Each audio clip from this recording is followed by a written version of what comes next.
Maka ketika kita capek, maka ingat suatu saat kita akan istirahat. Ni'mat thawabuh, itulah sebaik-baik pahala. Wa hasunat murtafaqa, dan tempat istirahat yang paling indah. Kita berpikirnya harus berbeda dengan orang-orang yang tidak percaya akan adanya surga ya. Kita ini kan percaya Pak, gitu kan. Jadi kalau kita miskin di dunia, percayalah suatu saat kita akan jadi orang yang kaya. Ustadz, kok saya tidak jadi orang kaya Ustadz? Kata Nabi SAW, perbuatan orang beriman menakjubkan perkara orang yang dilalui oleh orang beriman. Apa katanya Nabi? Kalau dia diberikan kenikmatan, dia bersyukur. Kalau diberikan musibah, dia bersabar. Kalau bersyukur, la in syakartum la azidannakum wa la in kafartum inna adzabi lasyadid. Kalau kamu bersyukur, maka akan aku tambah. Sedangkan orang yang diberi musibah, seandainya kita tahu apa yang Allah rahasiakan di balik hijab yang Allah rahasiakan kepada kita, mungkin di antara kita itu ingin jadi punya musibah semua, Pak. Karena kata Nabi, orang yang miskin bersabar dengan kemiskinannya, dia akan lebih cepat masuk surga 500 tahun daripada yang kaya. Jadi dulu hebatnya Nabi SAW berdakwah di Madinah itu, hebatnya dakwah Nabi itu, mereka punya mental memberi semua. Coba betapa kacaunya sebuah negara, sebuah tempat apabila mentalnya ingin mendapat. Kenapa?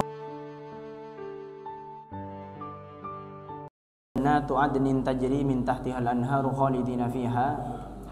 Mereka itulah orang-orang yang beriman, mereka akan mendapatkan surga Aden. Mengalir sungai-sungai di bawahnya. Al-anhar yuhallawna fiha min asawir. Dan juga dalam surga itu mereka dihiasi dengan gelang min dhahabin, dari emas.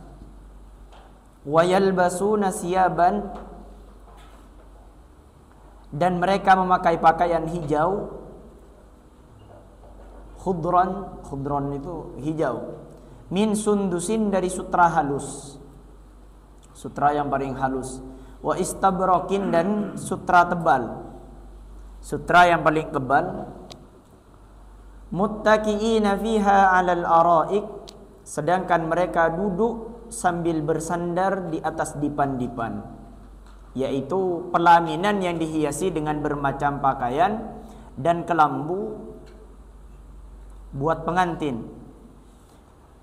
Coba, nikmat yang ada di dunia itu, di antara nikmat itu adalah istirahat, Pak. Kalau kita lagi capek, habis bekerja, Pak Dadang misalnya habis nyupir, habis nyetir, mengantarkan orang, kemudian nahan ngantuk di jalan, ditahan kan. Kalau terosakin kan pas tabrakan Pak Dadang kan, harus ditahan gitu kan. Nyampe rumah capek, kira-kira apa yang dirasakan? Apakah mau makan? Tidak, langsung ingin nyandar gitu. Aduh. Jadi kenapa kok nikmat surga itu, Ustadz, kok di surga itu diceritakan muttaqiina fiha 'alal araik, disediakan tempat untuk bersandar. Apa sih keistimewaan bersandar gitu? Padahal kalau kita capek, kita ingin bersandar. Jadi ketika kita hidup di dunia ini capek, Pak, memang.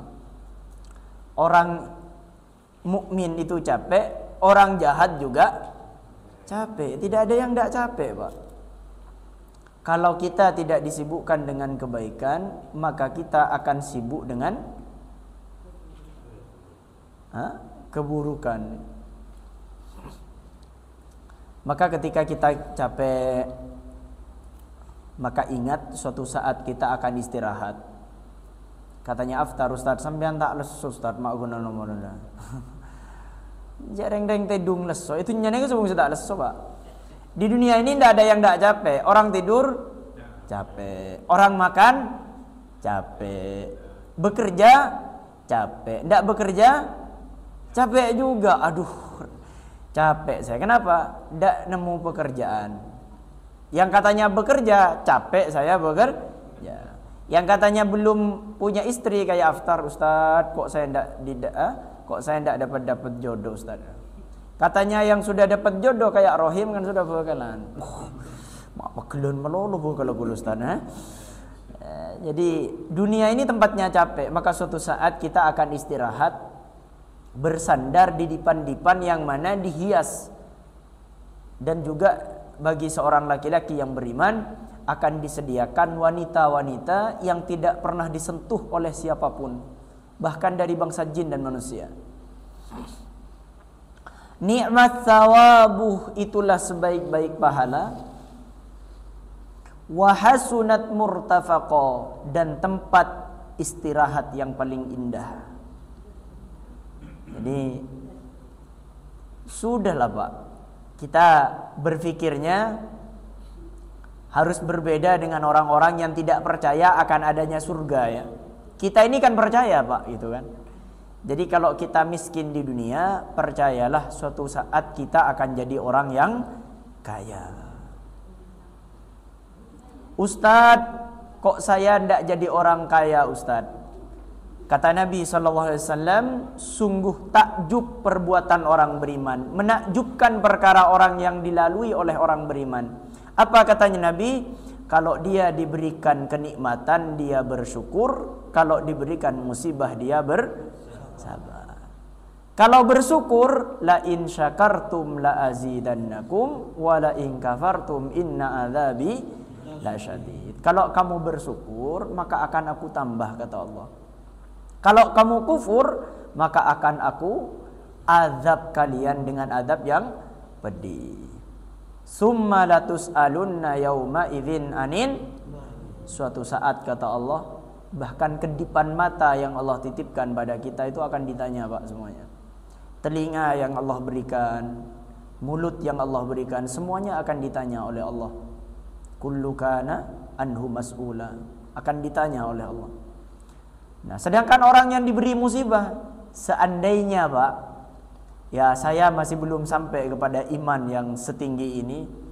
Seandainya kita memahami akan kehidupan, tahu apa yang Allah rahasiakan di balik hijab yang Allah rahasiakan kepada kita, mungkin di antara kita itu ingin jadi punya musibah semua Pak. Makanya kalau kita merenung ketika kita baca Al-Fatihah, ada orang mengatakan, Ustadz, kok saya sholat tapi saya banyak musibah Ustadz? Karena memang ketika sampean sholat, sampean minta musibah. Hah? Coba. Ada tidak sampean minta kaya dalam sholat? Alhamdulillahi Rabbil Alamin. Terima kasih ya Allah atas nikmat yang kau berikan kepada kami. Engkau Tuhan semesta alam. Ar-Rahmanir Rahim. Engkau maha pengasih, maha penyayang. Maliki yaumiddin. Engkau adalah raja di hari pembalasan. Iyyaka na'budu wa iyyaka nasta'in. Ya Allah, hanya kepadamu aku menyembah dan hanya kepadamu aku mohon pertolongan. Ihdinas siratal mustaqim. Tunjukkanlah saya jalan yang lurus ya Allah. Kata sebagian ulama tafsir, yang dimaksud dengan jalan yang lurus ini Pak adalah jalan yang cepat. Kalau kita mau ke area Lancor, itu kita lebih cepat langsung lurus apa masih aleng-aleng ke Sumeneb? Langsung lurus gitu kan. Kalau kita dari kabupaten, dari perpustakaan langsung ke barat, dengan kita masih ke Sedengdeng terus kemudian ke Gedin, ke area Lancor, lebih cepat mana kira-kira? Langsung lurus. Jadi kita minta kepada Allah, berikanlah saya ya Allah, tunjukkanlah saya ya Allah jalan yang lurus agar saya cepat sampai. Apa yang kita minta? Siratal ladzina an'amta alaihim. Ya Allah, aku mohon jalan yang telah Engkau berikan nikmat kepada orang-orang yang Engkau kasihi dulu. Coba Pak, kekasih Allah yang paling tinggi itu siapa? Nabi dan Rasul. Ini kekasih Allah yang paling tinggi, para Nabi dan para Rasul. Pertanyaannya, Nabi dan Rasul kaya semua? Tidak. Puncaknya Nabi dan Rasul, pemimpin Nabi dan Rasul adalah Muhammad sallallahu alaihi wasallam. Mau jadi orang kaya? Enggak. Kenapa, Pak? Karena kata Nabi, orang yang miskin bersabar dengan kemiskinannya, dia akan lebih cepat masuk surga 500 tahun daripada yang kaya. Nah, cuman saya itu tak siap, Pak, gitu. Saya tak siap. Gitu. Ya, tapi minimal dari segi ilmu kita tahu, Pak. Gitu.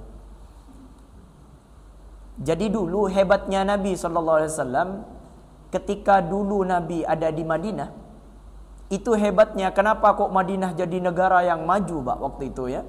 Kenapa sampai melakukan Fathu Mekah ya? Mekah mampu ditaklukkan ya?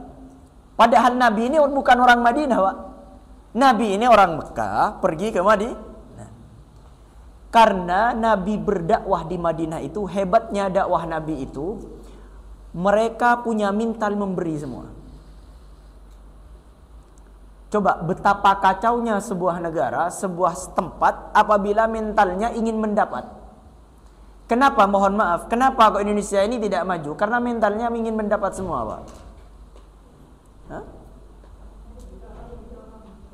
Coba mental kita ini harus dirubah. Jadi mentalnya orang jahiliyah dulu di Mekah, mentalnya dia mendapat. Jadi bagaimana ingin mendapat? Kalau mentalnya orang Madinah, ketika Nabi SAW berdakwah di situ ditanamkan penanaman pemahaman tentang Al-Quran, bahkan orang miskin punya mental memberi, Pak. Hah? Orang miskin punya mental memberi. Coba Indonesia ini, kalau mau Indonesia maju, per orang semuanya ingin menyumbang satu hari 10.000, kira-kira mampu enggak?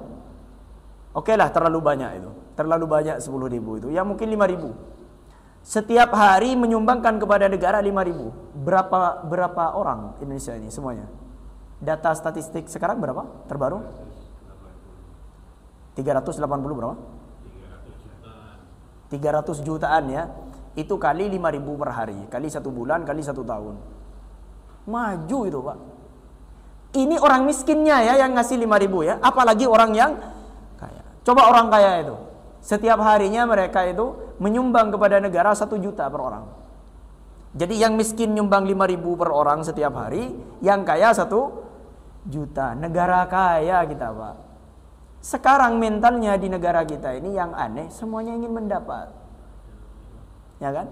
Bahkan mohon maaf, kata Ustadz Adi Hidayat ini, kata Ustadz Adi Hidayat, penyakit itu bahkan kena bukan hanya kepada orang bodoh, juga kena pada orang alim, katanya. Kata Ustadz Adi Hidayat, kita punya mental memberi gitu.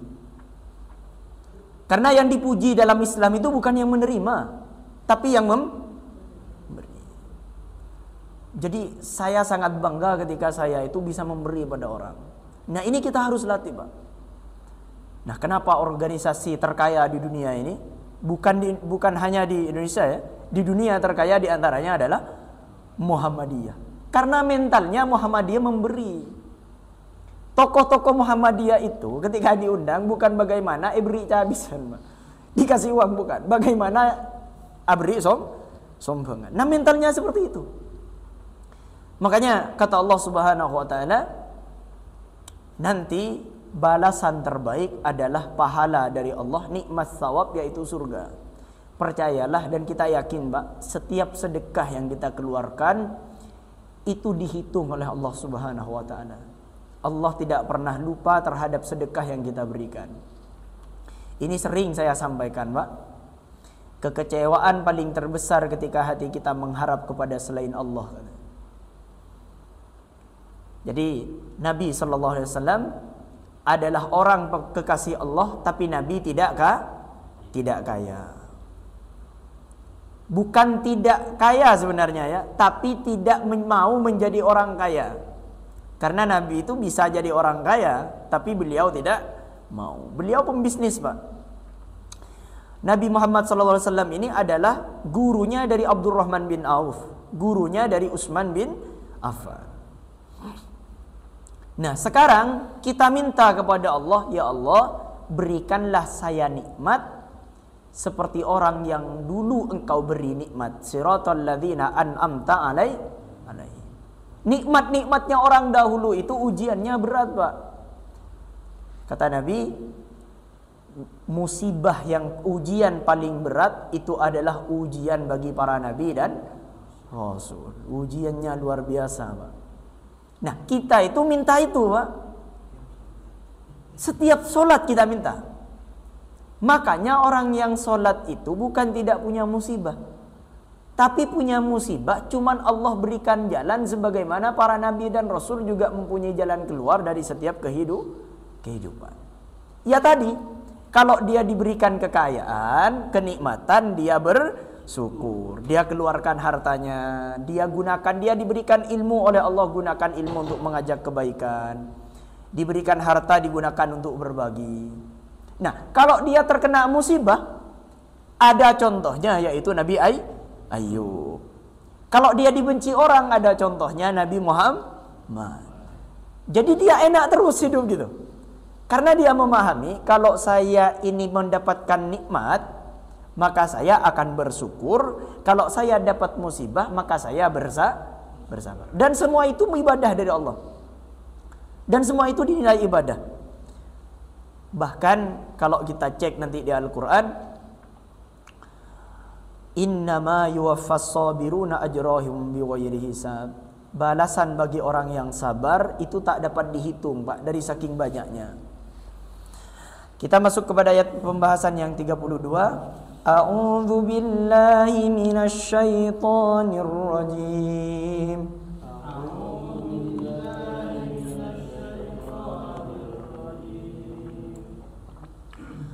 Bismillahirrahmanirrahim.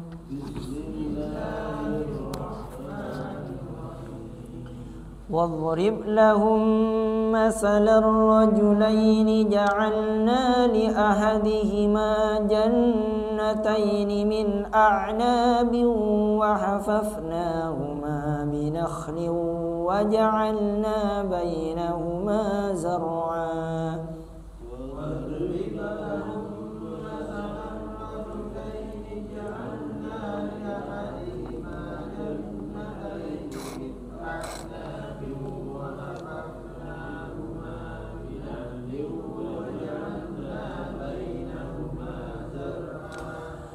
Kiltal jannataini, benar? Kiltal jannataini atat ukulaha wa lam tadhlim minhu syai'an wa fajjarna hilalahuma nahara.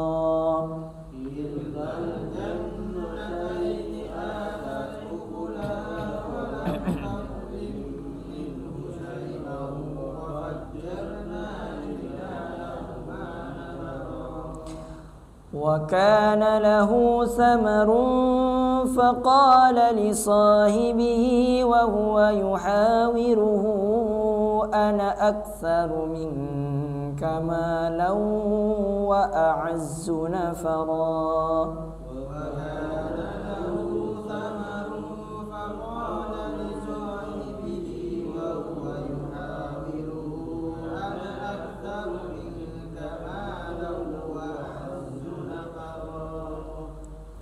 ودخل جنته وهو ظالم لنفسه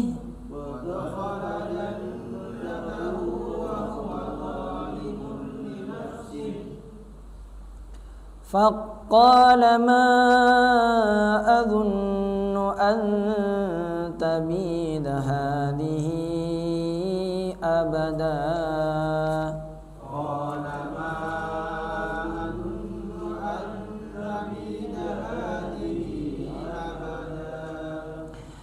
وما أظن الساعة قائمة ولئن رددت إلى ربي لأجدن خيرا منها منقلبا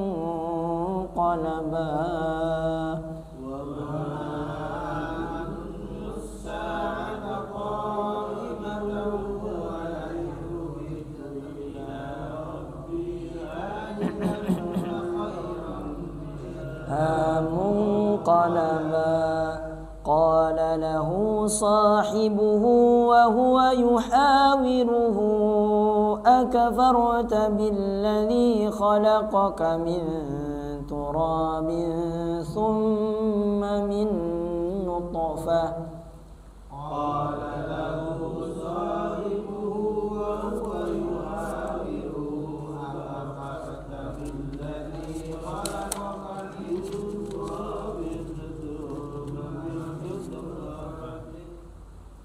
ثم من نطفة ثم سواك رجلا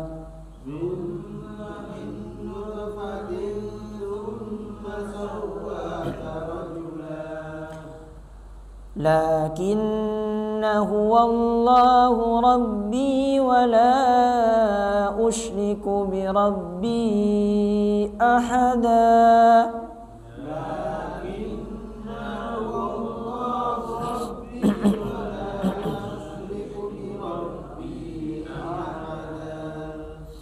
ولولا إذ دخلت جنتك قلت ما شاء الله لا قوة إلا بالله ولولا إذ دخلت جنتك قلت ما شاء الله لا قوة إلا بالله إن ترني أنا أقل منك مالا وولدا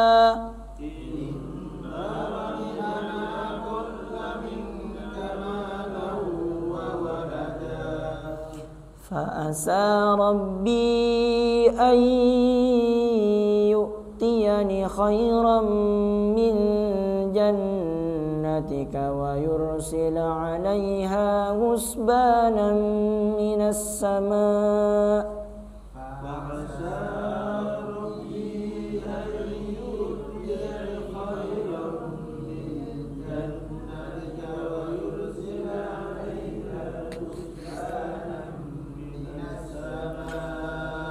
ويرسل عليها حسبانا من السماء فتصبح صعيدا زلقا ويرسل عليها حسبانا من السماء فتصبح صعيدا زلقا أو يصبح ماؤها غورا فلن تستطيع له طلبا أو يصبح ماؤها غورا فلن تستطيع له طلبا وأحيط بثمره فأصبح يقلب كفيه على ما أنفق فيها وهي خاوية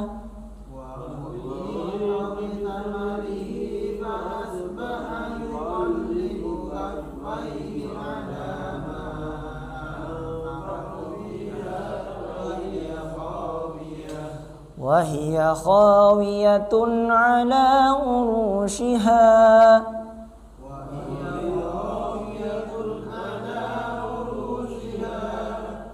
ويقول يا ليتني لم أشرك بربي أحدا ويقول يا ليتني لم أشرك بربي ولم تكن له فئة ينصرونه من دون الله وما كان منتصرا ولم تكن له فئة ينصرونه من دون الله وما كان منتصرا هنالك الولاية لله الحق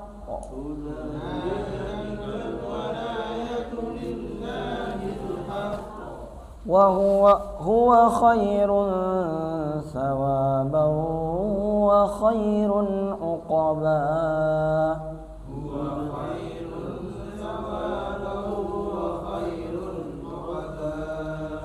Bismillahirrahmanirrahim. Wadrib lahum mathalar rajulaini.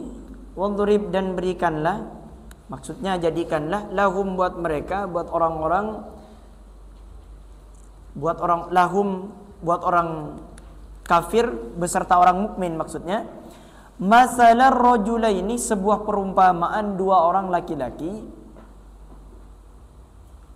Ja'alna li ahadihima, kami jadikan bagi mereka, ja'alna li ahadihima, kami jadikan bagi seorang di antara keduanya, yakni bagi orang yang kafir, maksudnya di sini jannataini, dua buah kebun, yaitu dua buah perkebunan.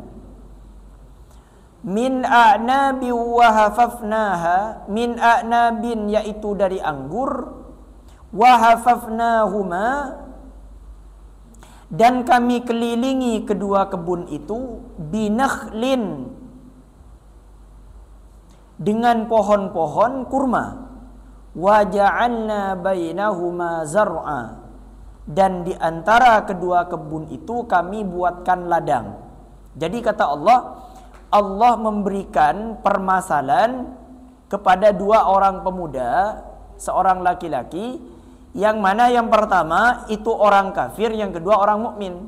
Orang kafir ini oleh Allah diberi dua perkebunan, yakni yang di kebun tersebut ada sebuah pohon anggur yang dikelilingi dengan kedua kebun itu dikelilingi dengan pohon-pohon kurma, dan di antara kedua kebun itu dibuatkan ladang yang khusus menghasilkan makanan pokok.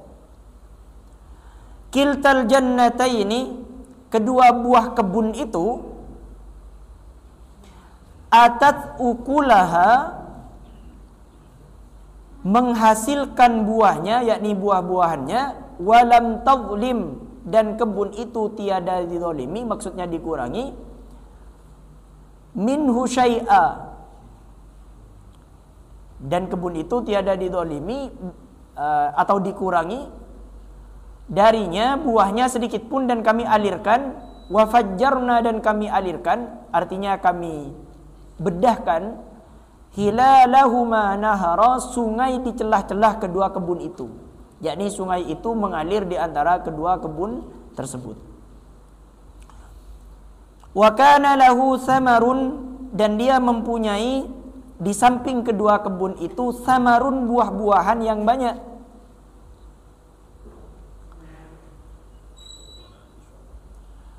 Faqala li sahibihi, maka ia berkata kepada kawannya yang mukmin. Jadi orang yang kafir ini mempunyai dua kebun, yang mana kebunnya ini banyak buahnya.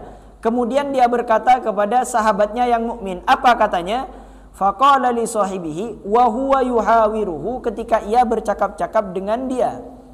Si kafir ini ketika bercakap-cakap dengan si mukmin. Mereka itu membanggakan miliknya. Apa katanya?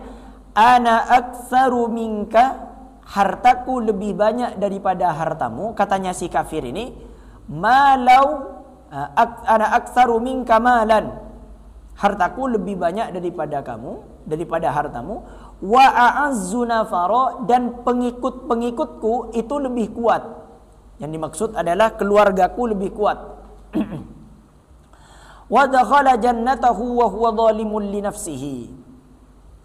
Jadi Allah ini mengisahkan ketika orang kafir itu diberikan nikmat oleh Allah berupa perkebunan, kata Allah, walam tadlim minhu syai'a, dan kebun itu tiada dizalimi oleh Allah, artinya tidak dikurangi buahnya.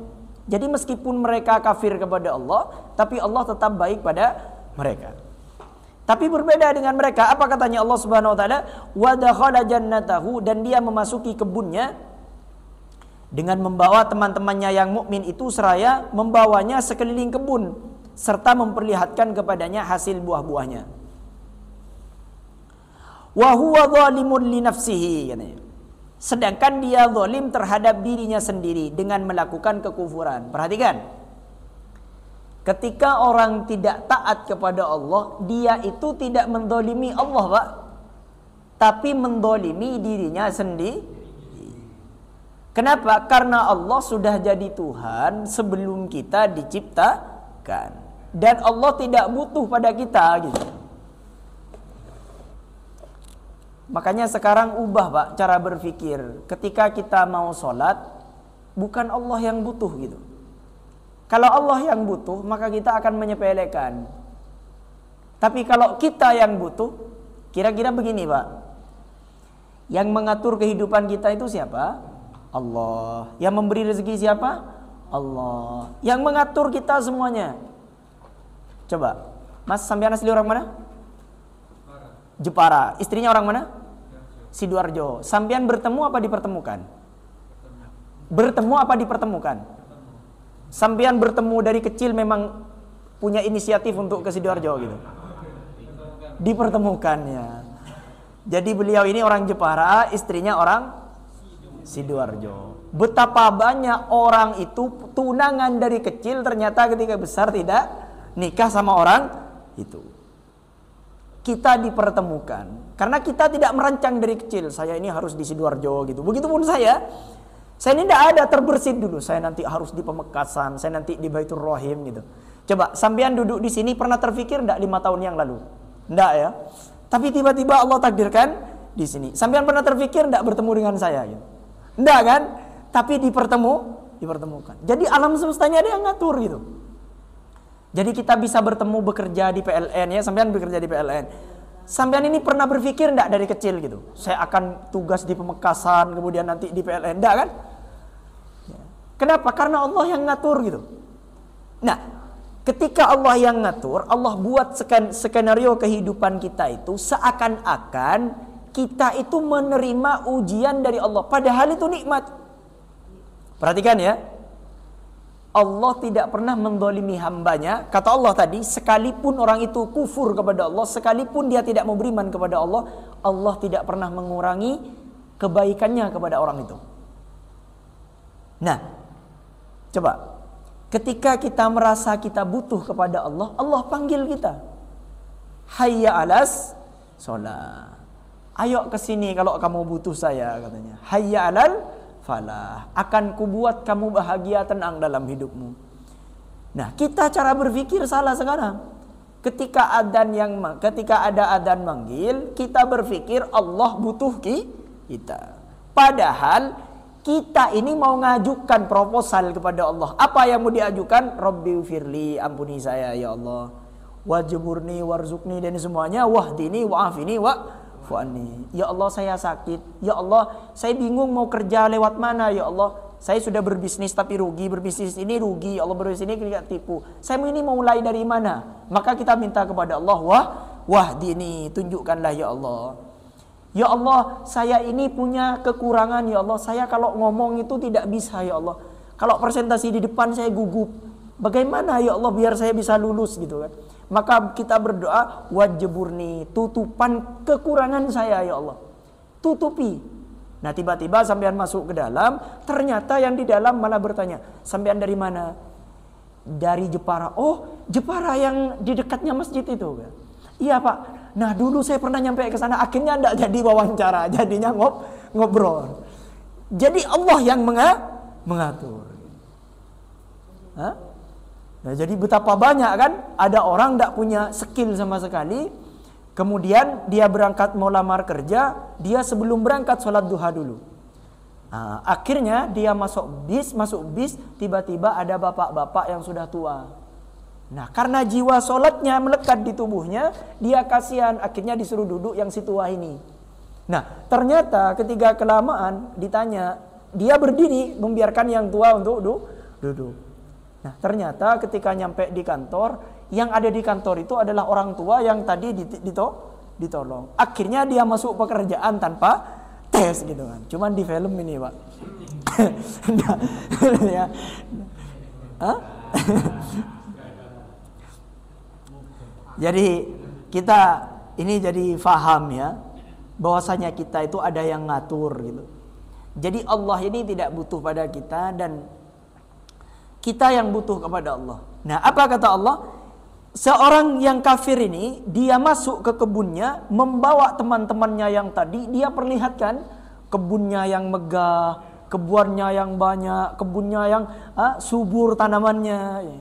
Apa kata Allah? Wa huwa zalimun li nafsihi. Dia telah zalim terhadap dirinya sendiri. Maksudnya gini, Pak. Coba. Yang menumbuhkan tanaman itu kan Allah kan? Yang menumbuhkan tanaman itu Allah. Diberikan kebun, dikeluarkan air dari tanah. Itu kan Allah yang mengeluarkan. Nah, tiba-tiba dia mengakui kalau ini karena kehebatan saya. Berarti kalau bahasa detailnya lagi, bahasa jelasnya, berarti dia mengatakan saya tidak butuh bantuan Allah gitu. Misal sampean dibantu oleh bupati misalnya ya. Sampean punya bisnis dibantu sama bupati. Sampean punya bisnis sawah, dibantu listriknya, dibantu, kemudian sawahnya dibantu. Tiba-tiba sampean datang membawa teman. Bilang sampean, ini karena kehebatan saya. Saya ini mengeluarkan air dari ini, padahal yang bantu bupati. Nah, akhirnya terdengar sama si bupati, kalau sampean itu ternyata mengakui bahwasanya itu karena perjuangan sampean, bukan karena kebaikan bupati. Kalau nanti diputus, bupati itu memutuskan, ya sudah, hentikan listriknya, hentikan saluran airnya. Yang rugi siapa? Yang rugi siapa? Sampean. Maka kata Allah, kenapa kok dia disebut dengan zalim kepada dirinya sendiri? Karena tanpa sadar dia mengatakan, ya Allah, aku tidak butuh bantuanmu. Sudah, saya bisa mengeluarkan air sendiri. Padahal dia tidak bisa. Kira-kira kalau ada orang dibantu sama orang tadi, dibantu sama bupati, kemudian dia bilang, saya bisa seperti ini, kebun saya ini seperti ini, karena ini kehebatan saya, bukan kehebatan orang lain.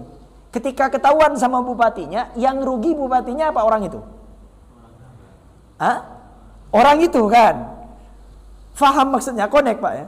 Kenapa kok Allah mengatakan wa huwa zalimun li nafsihi? Dia telah zalim pada dirinya sendiri, karena dia telah menyebabkan Allah tidak membantu sawah dia.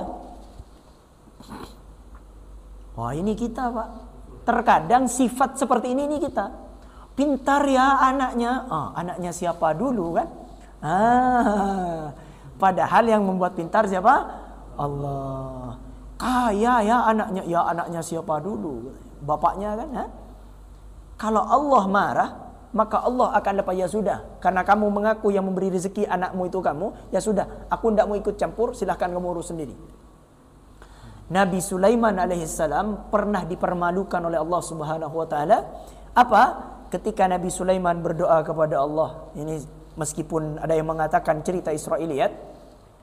Ya Allah, aku minta izinmu ya Allah. Apa? Aku mohon berikan izin saya untuk menanggung rezeki makhlukmu katanya. Karena Nabi Sulaiman kaya Pak. Mau menanggung rezeki makhluk.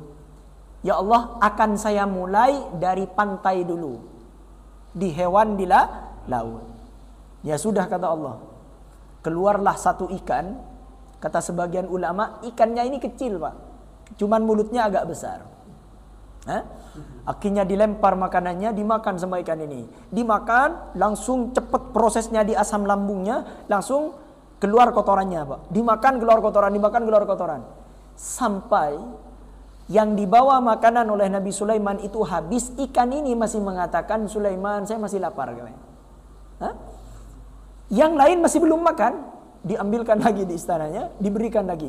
Sampai habis stok di istana Sulaiman alaihissalam. Ikan ini tetap mengatakan, Sulaiman, Anda harus bertanggung jawab. Gara-gara ucapan Anda, saya merasakan kelaparan katanya. Selama hidup, saya tidak pernah merasakan kelaparan meskipun satu hari. Gara-gara ucapan Anda, karena Anda yang ingin menanggung rezeki saya, baru saat ini saya merasakan lapar. Apa katanya Nabi Sulaiman? Ya Allah, maafkan aku ya Allah. Nyerah saya. Nah ini kita sekarang. Terkadang kita tanpa sadar kita merasa yang memberi itu kita. Padahal Allah, hati-hati. Jangan sampai kita zalim. Qala adunnu an tabidaha.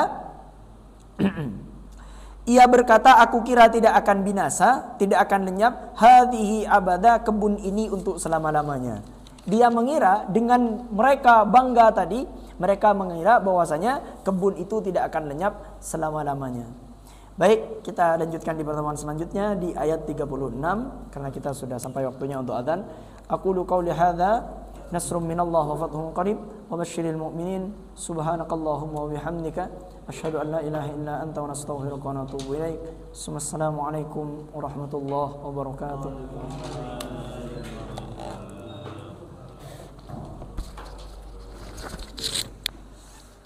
Allahu akbar, Allahu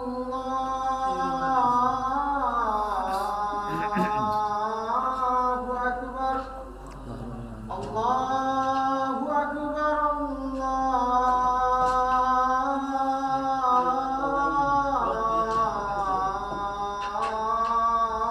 Allahu akbar. Asyhadu an la